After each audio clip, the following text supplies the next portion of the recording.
Shalom, selamat pagi Bapak Ibu dan saudara-saudari yang dikasihi Tuhan Yesus. Selamat bertemu kembali dalam program Repa Renungan Pagi GKJ Mino Martani. Pagi ini landasan renungan kita terambil dari 1 Korintus pasal 15 ayat 53 sampai 58. Demikian bunyinya. Karena yang dapat binasa ini harus mengenakan yang tidak dapat binasa, dan yang dapat mati ini harus mengenakan yang tidak dapat mati. Dan sesudah yang dapat binasa ini mengenakan yang tidak dapat binasa, dan yang dapat mati ini mengenakan yang tidak dapat mati, maka akan genaplah firman Tuhan yang tertulis, maut telah ditelan dalam kemenangan. Hai maut, di manakah kemenanganmu? Hai maut, di manakah sengatmu? Sengat maut ialah dosa, dan kuasa dosa ialah hukum Taurat. Tetapi syukur kepada Allah yang telah memberikan kepada kita kemenangan oleh Yesus Kristus Tuhan kita. Karena itu, saudara-saudaraku yang kekasih, berdirilah teguh, jangan goyah, dan giatlah selalu dalam pekerjaan Tuhan. Sebab kamu tahu bahwa dalam persekutuan dengan Tuhan, jerih payahmu tidak sia-sia. Bapak, Ibu, dan saudara-saudari yang terkasih, pada pagi hari ini, tema kita adalah kemenangan yang pasti. Semua orang dalam kehidupannya mau menang, tidak mau kalah dari orang lain. Contoh dalam sebuah tim sepak bola, mereka pasti ingin menang. Tim berusaha untuk mencapai kemenangan itu.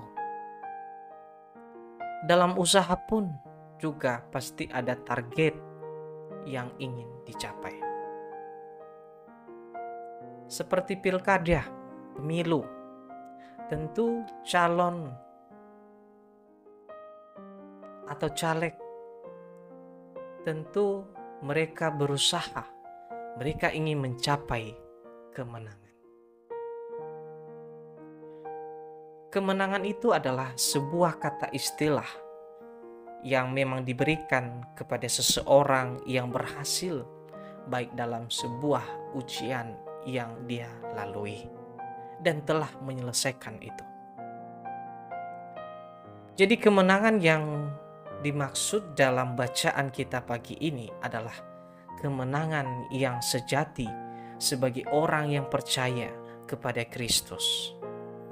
Jadi Rasul Paulus menuliskan surat ini kepada orang-orang di Korintus atau disebut dengan Chloe, di mana ada kabar yang didengarkan oleh Paulus akan tindakan mereka, akan kebejatan moral mereka, seperti bagaimana juga mereka ikut dalam keagamaan orang-orang kafir. Adanya pelacuran, adanya tindakan-tindakan kejahatan yang lainnya.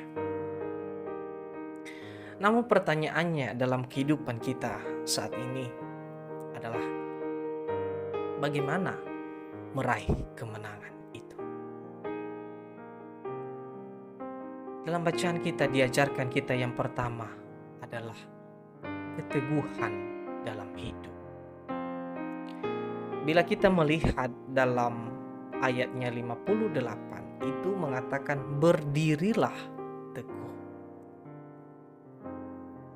Bapak, Ibu, dan saudara-saudari yang terkasih, kita tahu setiap rumah pasti ada pondasi.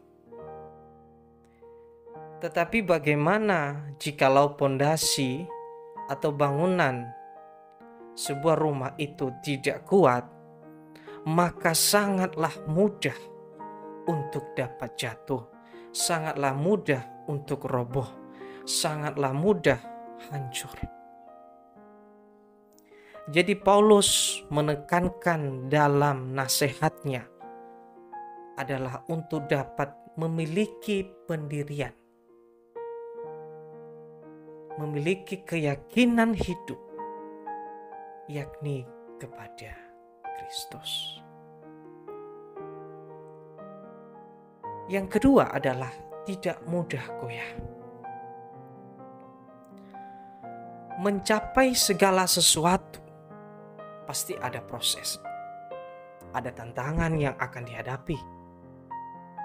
Tetapi bagaimana diri ini, bagaimana hidup ini bisa tetap kokoh, bisa tetap kuat, bisa tetap berpegang teguh dalam Tuhan.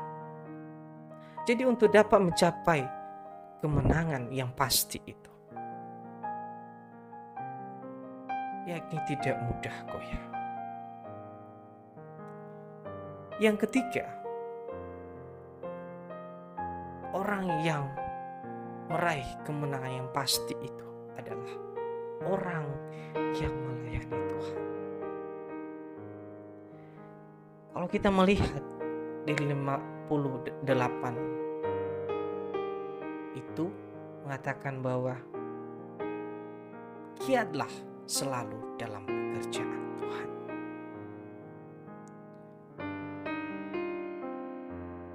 Hal inilah yang selalu dilupakan untuk dapat meraih sebuah kemenangan yang pasti adalah dengan memberikan hidup sepenuhnya kepada Tuhan, bukan keegoisan yang tinggi melebihi iman kita. Mari pada pagi hari ini biarlah kita menjadi orang pemenang yang meraih segala apa yang diharapkan di dalam Tuhan. Dan saya percaya bahwa Tuhan tetap ada dalam setiap hidup saudara. Amin. Tuhan Yesus memberkati.